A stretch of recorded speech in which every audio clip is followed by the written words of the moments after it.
Well, I'm down at the airport. With me is the senior Met Office man himself, Adrian Cowin, with a tie on. I have to say, made an effort for me. I'm down dressed. I thought you'd be, relaxed, but it never stops down here, of course.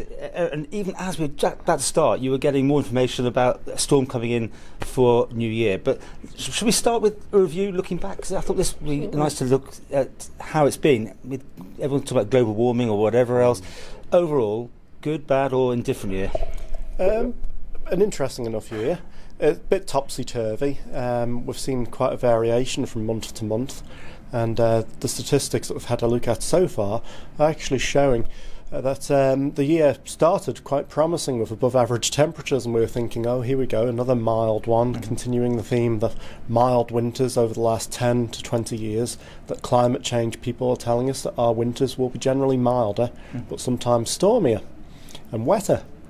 And that's the sort of theme that we started with. We saw the temperatures start taking a dip early in the year, though, and one of the so-called storms did show up. One of the named storms by our colleagues from the UK Met Office knocked on our door and their door, and that was Storm Doris. Oh yeah. And that made the headlines locally and beyond. And on the Isle of Man, for instance, that caused some damage as we received gusts of 78 miles an hour.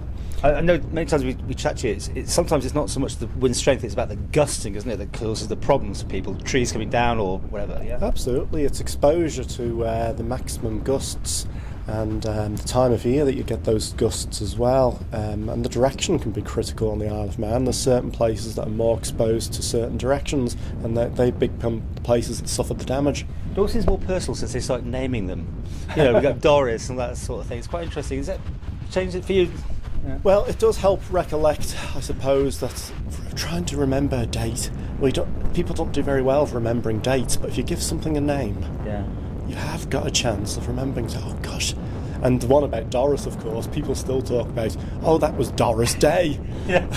And Storm Doris is remembered well for that. And I just saw recently a television programme, and they were reviewing how still recovering from the impact of Storm Doris with our neighbours in Cumbria, because it hit a lot of their infrastructure for their tourism.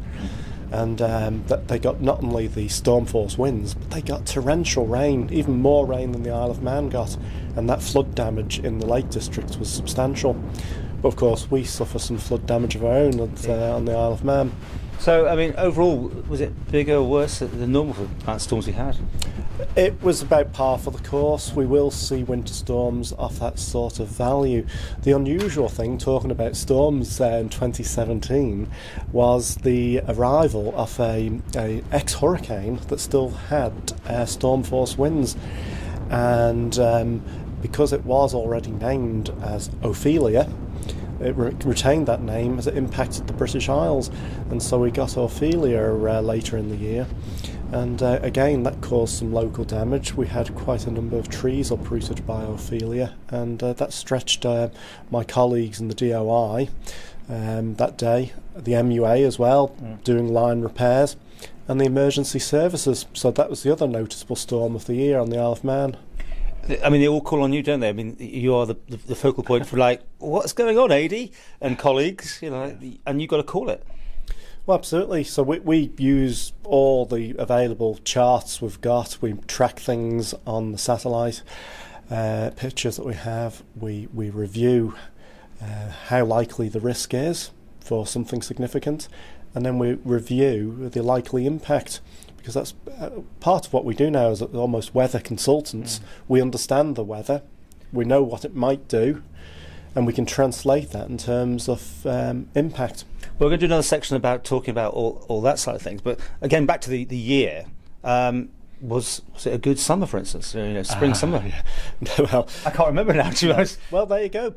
Some people do and some people don't. And I hadn't recollected it, but thankfully one of my colleagues has had a quick look at this already for me and promptly reminded me that although May was a great month, and that's statistically quite a truthful thing over many years, that May is a reliable month, the summer then was a poor one. It was rainy, it was cool, it was disappointing right through the summer months. Right. Then what happened? So we entered into the Manx monsoon season, really. If you know that the the rain from the summer months continued as you'd expect it to return every year in the autumn months, and so we have seen these above average rainfall amounts, an increased number of rain days, and some people would say that's another hint of evidence towards climate change. A warmer climate will tend to have more bands of rain all year round. And when you do get extreme events, which may happen more often or may not, that's the jury's still out on that one, but when you get those extreme events, that they will crop up every winter rather than every few winters. You know, go back 30 years, you might get a severe storm once every 5 years. Well, we're getting to the stage where we're sort of almost expecting a severe storm every year. Well, that one I covered a few months ago, I was on the promenade, and a bit roof came off the felt came off a well-known hotel. Good footage, by the way. Thank you. But I mean, there's me actually saying, I mean, I've covered those sort of things before, and you normally go, yeah. But that one was particularly nasty. Was it just the direction of the wind that was causing the problems with that one? I think for that one, the direction was unusual for that day, and the way it was accelerating down onto parts of Douglas. Perhaps it caught out a few structures that normally wouldn't be exposed to that sort of strength of gust, and again we're looking at those gust values, those damaging gust values. That was it. Knocking on 80 miles an hour or so. I mean, I would almost take off my feet at one stage. Well, you know. Well, that's because it stopped, and then suddenly you get this massive gust, and that's the thing that caused the problem. It is, absolutely, yes. And I think that's a thing to watch out for in future. That it's not so much the sustained wind speeds, it's those massive gusts you can get.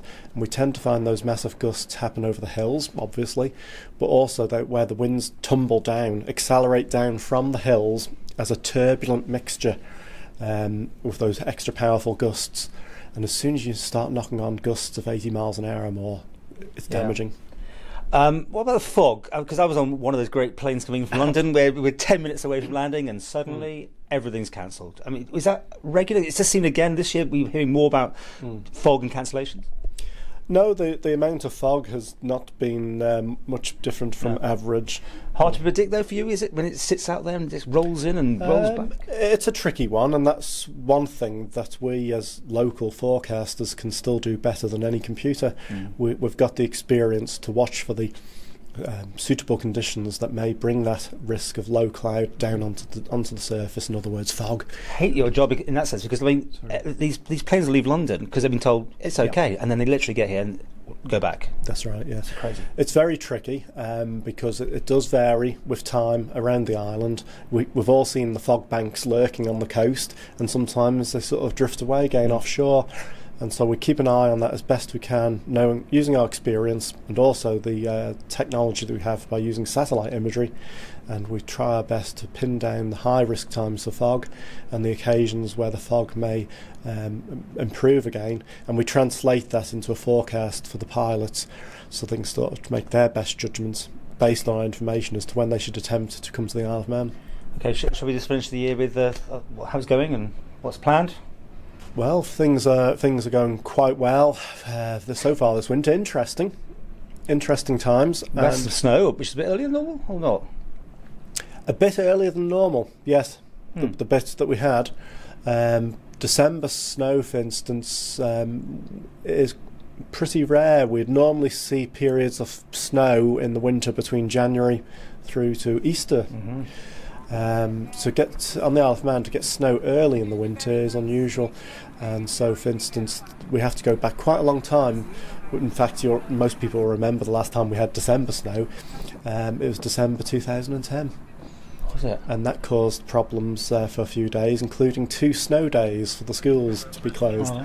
So you have to go back that long to see that. But we did have a hit of snow. It was not a big amount of snow, but it did cause a bit of a nuisance, to say the least. We've had some icy days, but again, that's winter, isn't it? That's winter, yeah, that's fair.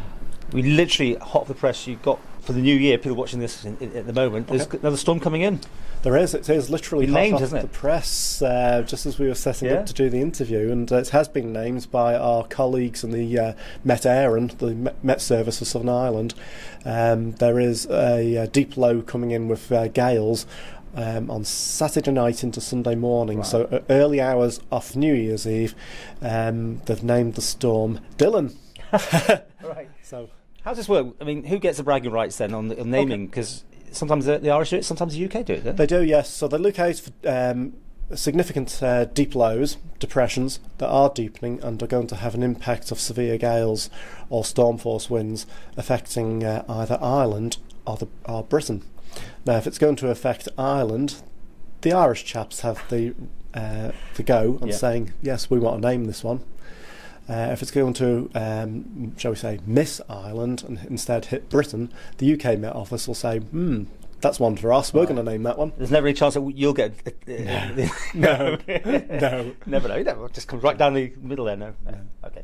Well, have a lovely time. We're going to do another interview about how you're changing the way you're giving warnings out, because that's quite an interesting one. So watch that out for that one. Have a lovely New Year. Whatever happens, there's someone here 24 hours a day, of course, isn't there? There is, 24/7, and that's part of the continuity of the service we like to provide.